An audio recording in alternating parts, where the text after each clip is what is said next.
नमस्कार दोस्तों, आपके अपने चैनल प्योरिटी ऑफ लाइफ में मैं नीलम शुक्ला आपका बहुत बहुत स्वागत करती हूं।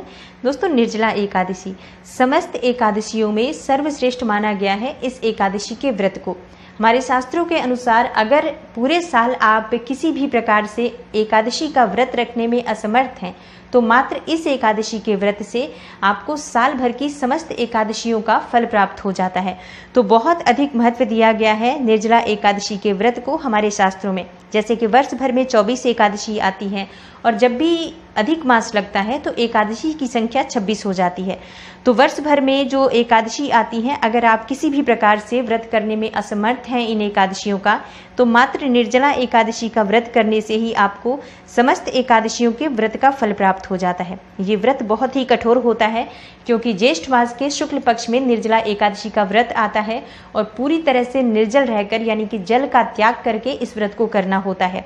एकादशी के सूर्योदय से लेकर द्वादशी के सूर्योदय तक जल नहीं ग्रहण करना है और पूरी तरह से विधि विधान के साथ अगर इस व्रत को धारण किया जाए, श्री हरि विष्णु की पूजा आराधना की जाए तो समस्त प्रकार के सुखों की प्राप्ति होती है। भगवान श्री हरि विष्णु की असीम कृपा प्राप्त होती है, दीर्घ आयु की प्राप्ति होती है, मोक्ष की प्राप्ति होती है। समस्त प्रकार के भोगों का भोग कर मानव को अंत समय में वैकुंठ लोक की प्राप्ति होती है। तो निर्जला एकादशी का व्रत बहुत ही पुण्यफल देने वाला माना गया है। आज की वीडियो में दोस्तों मैं आपसे बात करने वाली हूँ साल 2021 में निर्जला एकादशी का व्रत कब है, इस व्रत का क्या महत्व है, पूजा विधि क्या है, पारण का शुभ मुहूर्त क्या है, एकादशी तिथि कब से प्रारंभ हो रही है, कब समाप्त हो रही है और आज के दिन हमें भगवान श्री हरि विष्णु की पूजा किस तरह से करनी चाहिए, कौन सा विशेष उपाय करना चाहिए जिससे कि इस व्रत का संपूर्ण फल हमें प्राप्त हो और जिस भी कामना से हम ये व्रत कर रहे हैं वो हमारी कामना बहुत ही शीघ्र पूर्ण हो। तो ये सभी बातें आज मैं इस वीडियो में शेयर करने वाली हूँ। वीडियो को पूरा ज़रूर देखिए और अगर आपको आज की वीडियो अच्छी लगे तो इसे लाइक कर दीजिए। ज़्यादा से ज़्यादा इस वीडियो को अपने फैमिली फ्रेंड्स के साथ शेयर कीजिए। बात करें दोस्तों निर्जला एकादशी के व्रत और पूजा विधि के बारे में, तो जैसे कि इस एकादशी का महत्व बहुत अधिक है। साल भर की समस्त एकादशियों का फल इस व्रत को करने से प्राप्त हो जाता है। पूरी तरह से निर्जल रहकर इस व्रत को धारण किया जाता है। तो जब भी आप इस एकादशी का व्रत रखते हैं, नियमों का ध्यान करना बहुत आवश्यक है। अगर आप हर एकादशी का व्रत कर रहे हैं तब तो आपको पता है कि एकादशी में कौन से नियम होते हैं, लेकिन जो लोग पहली बार कर रहे हैं या सिर्फ निर्जला एकादशी कर रहे हैं तो उनके लिए बता दूं, एकादशी के व्रत के नियम 10वीं तिथि से ही प्रारंभ हो जाते हैं। यानी कि 10वीं तिथि के दिन जब आप प्रातःकाल स्नान करते हैं तो स्नान के बाद से ही आपको तामसिक भोजन नहीं लेना है, यानी कि लहसुन, प्याज, मांस, मदिरा, चावल, मसूर की दाल, साग, टमाटर इत्यादि चीज़ों का सेवन नहीं करना है। बैंगन का सेवन नहीं करना है, मूली का सेवन नहीं करना है। तो इन सभी चीज़ों का त्याग 10वीं तिथि से ही कर देना चाहिए। पूरी तरह से आपको सात्विक रहकर यह व्रत शुरू करना है। तो 10वीं तिथि के दिन से ही आपको सात्विक भोजन ग्रहण करना है, जिस भोजन में लहसुन, प्याज इत्यादि न डला हो। शाम को सूर्यास्त होने से पहले ही आपको भोजन लेना है, क्योंकि सूर्यास्त होने के बाद 10वीं तिथि के दिन अन्न ग्रहण नहीं करना चाहिए। और रात्रि में आपको भूमि पर शयन करने का विधान है वैसे तो हमारे शास्त्रों में, लेकिन अगर ऐसा संभव ना हो तो आप बिस्तर पर ही सो सकते हैं। बिस्तर शुद्ध हो इस बात का ध्यान रखना है। 10वीं तिथि से ही पूर्ण रूप से ब्रह्मचर्य का पालन करना चाहिए और एकादशी के दिन प्रातःकाल जल्दी उठें। स्नान इत्यादि करने के बाद सर्वप्रथम आपको सूर्यदेव को जल अर्पित करना है। भगवान श्री हरि विष्णु की पूजा आराधना करें। अपने घर के मंदिर में ही भगवान श्री हरि विष्णु की मूर्ति स्थापित कर सकते हैं या चाहे तो आप अलग से चौकी लगा लीजिए और उसके ऊपर पीला वस्त्र बिछाकर भगवान श्री हरि विष्णु, माँ लक्ष्मी की मूर्ति स्थापित कीजिए। दोस्तों, मैं हमेशा कहती हूँ जब भी आप भगवान श्री हरि विष्णु की पूजा करते हैं तो उसके साथ माँ लक्ष्मी की पूजा जरूर करें। इससे सुख समृद्धि का आगमन होता है और किसी भी प्रकार की जो आपकी कामना है भगवान श्री हरि विष्णु और माँ लक्ष्मी की कृपा से पूर्ण हो जाती है। तो भगवान श्री हरि विष्णु की मूर्ति या प्रतिमा जो भी आपके पास है, सबसे पहले आपको उसका अभिषेक करना चाहिए। अगर आपके पास शालिग्राम की शिला है, लड्डू गोपाल जी हैं, ठाकुर जी हैं, मतलब श्री हरि विष्णु का कोई भी स्वरूप है, पहले उसका अभिषेक कीजिए। उसके बाद आप उन्हें पीले वस्त्र धारण कराएं, विधि विधान से उनका पूजन करें, धूप दीप नैवेद्य अर्पित करें, पीले पुष्प अर्पित करें, पीले फल अर्पित करें। इसके बाद आपको व्रत का संकल्प लेना है कि आज आप व्रत कर रहे हैं। पूरी तरह से निर्जल रहकर भगवान श्री हरि विष्णु के चरणों में अपना ध्यान लगाएंगे और कोई भी आपसे भूल चूक हो जाए जाने अनजाने तो इसके लिए श्री हरि विष्णु से क्षमा प्रार्थना आप पूरे समय पूरे दिन करते रहें, क्योंकि हम मानव हैं तो कोई ना कोई भूल तो हमसे हो ही जाती है हर समय। तो अपनी गलतियों के लिए भगवान से पूरे समय क्षमा प्रार्थना करते रहने चाहिए। इसके बाद आपको क्या करना है, व्रत रहना है। व्रत आपको निर्जल ही रहना है। तो आप पूरे समय भगवान श्री हरि विष्णु के चरणों में अपना ध्यान लगा कर रखें। अधिक से अधिक भजन कीर्तन करें। भगवान श्री हरि के मंत्र का जाप करें। ओम नमो भगवते वासुदेवाय नमः, इस मंत्र का जाप आप कर सकते हैं। विष्णु सहस्त्र नाम का पाठ कर सकते हैं। भगवत गीता का पाठ कर सकते हैं। विष्णु चालीसा का पाठ कर सकते हैं। माँ लक्ष्मी के मंत्र का, माँ लक्ष्मी के नाम का स्मरण कर सकते हैं। इस तरह से आपको पूजा करनी चाहिए सुबह के समय भी, और दिन भर आपको व्रत रहना है। दिन भर भगवान श्री हरि विष्णु का ध्यान करते रहें।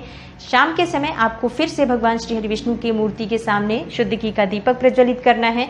इसके बाद आपको धूप दीप नैवेद्य अर्पित करके भोग स्वरूप आप पीले फलों का भोग हरि को लगा सकते हैं। मिठाई का भोग लगा सकते हैं, सफ़ेद मिठाई का भोग लगा सकते हैं, और आप मखाने से बनी हुई जिसमें केसर डाला हो ऐसी खीर भगवान श्री हरि विष्णु को अर्पित कर सकते हैं। आपको हर भोग में तुलसी का पत्ता ज़रूर डालना है, क्योंकि बिना तुलसी पत्र के भगवान श्री हरि विष्णु भोग स्वीकार नहीं करते हैं। तो इस तरह से हमें पूजा करनी है। और शाम के समय अपने घर की जो तुलसी है उसमें आपको दीप जरूर प्रज्वलित करना है। सुबह जल नहीं देना चाहिए। तुलसी में एकादशी के दिन जल नहीं दिया जाता है। ऐसी मान्यता है कि एकादशी के दिन तुलसी का निर्जल व्रत होता है, तो इस दिन सुबह जल नहीं देना है, लेकिन शाम को दीप दान जरूर करना चाहिए। विधि विधान से तुलसी की भी पूजा करें, और माँ तुलसी के सामने बैठकर आप भगवान श्री हरि के मंत्र का जाप कर सकते हैं। इस तरह से आपको पूजा करनी है। और शाम को जब आप पूजा कर रहे हैं, अपने घर में भगवान श्री हरि विष्णु की मूर्ति के सामने बैठकर भजन कीर्तन कीजिए। अधिक से अधिक समय, आज रात्रि जागरण का विधान है। एकादशी के व्रत में रात्रि जागरण का बहुत अधिक महत्व माना गया है। तो एकादशी में जितना भी समय आपसे संभव हो, रात्रि जागरण जरूर करना चाहिए। शुद्ध घी का दीपक प्रज्वलित करके उसके सामने श्री हरि विष्णु के मंत्रों का, उनके नाम का स्मरण करते रहें, भजन कीर्तन करें। इस तरह से आपको रात्रि जागरण करना है।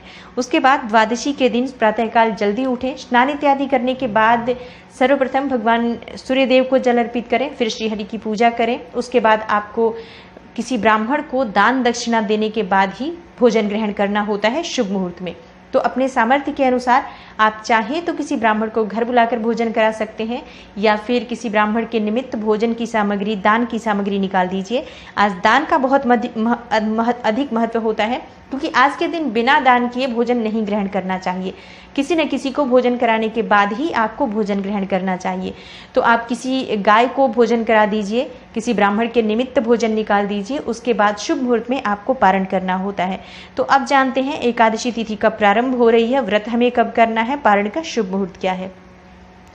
दोस्तों, निर्जला एकादशी की तिथि प्रारंभ हो रही है 20 जून की शाम को 4:21 पर, और समाप्त हो रही है 21 जून दोपहर 1:31 पर। तो व्रत हमें करना है 21 जून को, दिन सोमवार का होगा, और पारण का शुभ मुहूर्त है 22 जून को सुबह 5:12 से सुबह 8:24 तक। तो इस समय में ही आपको पारण कर लेना है। ऐसी हमारे शास्त्रों में मान्यता है कि एकादशी के व्रत का पारण अगर शुभ मुहूर्त में ना किया जाए तो व्रत का पूर्ण फल हमें प्राप्त नहीं होता है। दोस्तों, आज के दिन कौन सा विशेष उपाय करें जिससे कि भगवान श्री हरि विष्णु की कृपा हमें प्राप्त हो। आज के दिन जैसे कि एकादशी की रात्रि में, यानी कि 21 जून को जो हम व्रत करेंगे, तो रात्रि समय में अखंड दीपक प्रज्वलित करने से भगवान श्री हरि विष्णु की कृपा प्राप्त हो जाती है। तो जो आप दीपक नॉर्मली प्रज्वलित करेंगे, कर्म साक्षी दीपक, इसके अलावा आपको एक दीपक भगवान श्री हरि विष्णु के नाम से प्रज्वलित करना है। ये एक अखंड दीप दान होगा, जो कि शाम से लेकर सुबह तक, यानी कि द्वादशी तिथि तक, यानी कि सुबह तक जलता रहेगा। तो पूरा घी भर दीजिए उसमें, जिससे कि वो बुझे नहीं। और उसके नीचे आपको, दीपक के नीचे कोई पात्र रख देना है, खाली दीपक कभी भी नहीं रखना चाहिए। और इस तरह से आपको एक दीपक भगवान श्री हरि विष्णु के नाम का स्मरण करते हुए जलाना है। इससे क्या होगा, इससे आपके जीवन की समस्त प्रकार की बाधाएं दूर होंगी, आपके जीवन से अंधेरे दूर होंगे। आपकी कोई भी मनोकामना हो, अगर आप हर एकादशी पर भगवान श्री हरि विष्णु के नाम से अखंड दीप दान करेंगे, तो आपकी वो मनोकामना बहुत ही शीघ्र श्री हरि विष्णु की कृपा से पूर्ण हो जाएगी। तो ये आपको हर एकादशी पर ज़रूर करना चाहिए, क्योंकि इस व्रत को अगर आप करते हैं तो उसका संपूर्ण फल प्राप्त हो जाता है अखंड दीप दान करने से। दोस्तों, आज के दिन कुछ ऐसी बातें भी हैं जो हमें नहीं करनी चाहिए, जिससे कि हमारे व्रत का पूर्ण फल हमें प्राप्त नहीं हो जाता है, नष्ट हो जाता है अगर हम इस काम को करते हैं। तो क्या नहीं करना चाहिए? आज के दिन किसी की निंदा नहीं करनी चाहिए, किसी को अपशब्द नहीं बोलना चाहिए, आज क्रोध से बचना चाहिए, चोरी नहीं करनी चाहिए और झूठ भी नहीं बोलना चाहिए। क्योंकि आज के दिन किया गया शुभ कार्य अनंत गुना फल प्रदान करता है। तो इसी प्रकार से आज के दिन की गई छोटी सी गलती भी अनंत गुना होकर हमारे लिए कष्टदायी होती है। तो इन बातों का हमें ध्यान रखना चाहिए। निर्जला एकादशी है, दान का विशेष महत्व होता है। तो आज किस चीज़ का दान हम कर सकते हैं? यथाशक्ति आप दान करें, जो भी चीज़ आप दान करने में समर्थ हैं।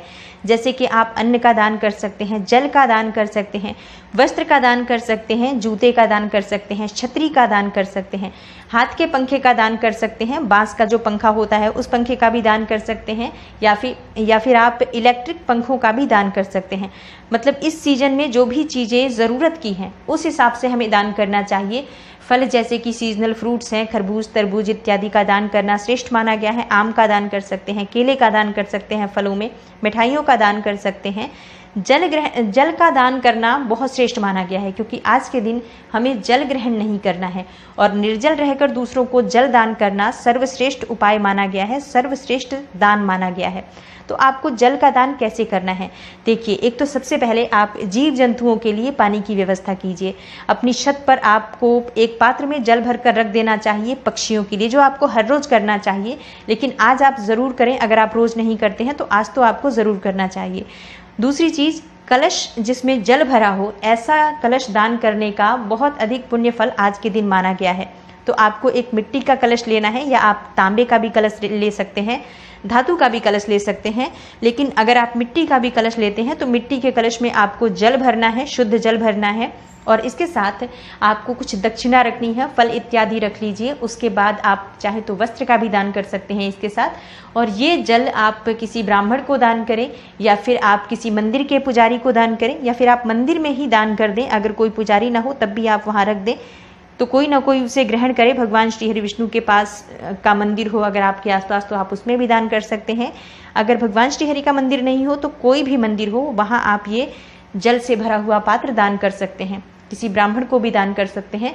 ज़रूरतमंदों को भी आज पानी का दान करना चाहिए, वस्त्र का दान करना चाहिए, भोजन इत्यादि चीज़ों का दान आज ज़रूर करना चाहिए। आज के दिन किए गए दान का अनंत गुना फल हमें प्राप्त होता है। तो आज के दिन अधिक से अधिक दान करें, विधि विधान से इस व्रत का पालन करें। और ये व्रत सर्वश्रेष्ठ व्रत माना गया है, तो इस व्रत को करने से समस्त प्रकार के सुखों की प्राप्ति होती है, श्री हरि विष्णु की कृपा प्राप्त होती है। दोस्तों, आज की ये वीडियो निर्जला एकादशी से जुड़ी हुई संपूर्ण जानकारी है इस वीडियो में। तो उम्मीद करती हूँ आज की ये वीडियो आपको अच्छी लगेगी, उपयोगी सिद्ध होगी आपके लिए। वीडियो आपको अच्छी लगी हो तो इसे लाइक कर दीजिए और ज़्यादा से ज़्यादा इस वीडियो को अपने फैमिली फ्रेंड्स के साथ शेयर कीजिए। चैनल पर पहली बार आए हैं तो चैनल को सब्सक्राइब कर लीजिए, बेल बटन को भी प्रेस कर लीजिए। इससे ये होगा कि इस तरह की सभी वीडियोज़ की नोटिफिकेशन आपको सबसे पहले मिलेगी। मैं मिलती हूँ आपसे अगली वीडियो में, तब तक के लिए नमस्कार।